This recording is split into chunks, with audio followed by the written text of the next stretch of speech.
Lizzie Ogaji searches through her phone for an update on the war in Ukraine, hoping for positive news, but finding little to lift her hopes.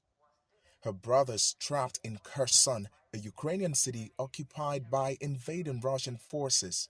She says he tried to escape the war-torn city this week but was turned around by the Russian military. I am worried, like seriously worried, because each time I turn to the television, turn to the channels, listen to seeing the headlines and the news.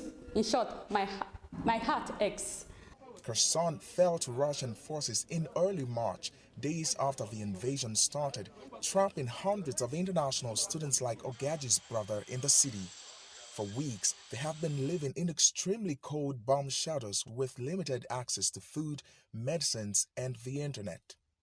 Nigerian authorities have promised to evacuate the students, but say that can only happen with a ceasefire in place. Many students have been making individual escape attempts. Jerry Kenny, who mobilized a pack of foreign nationals trapped in Kherson, just made it out.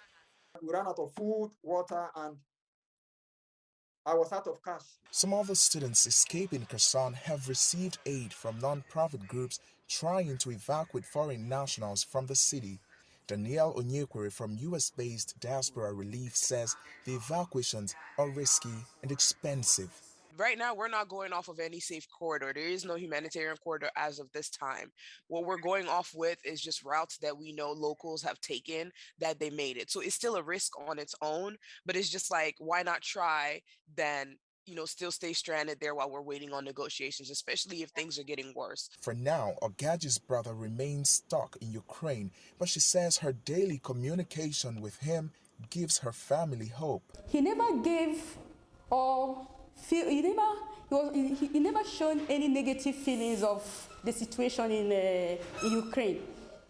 So he always encouraged me. He would say, "Don't worry, sis, I will be fine." No one knows if a ceasefire will be agreed upon anytime soon.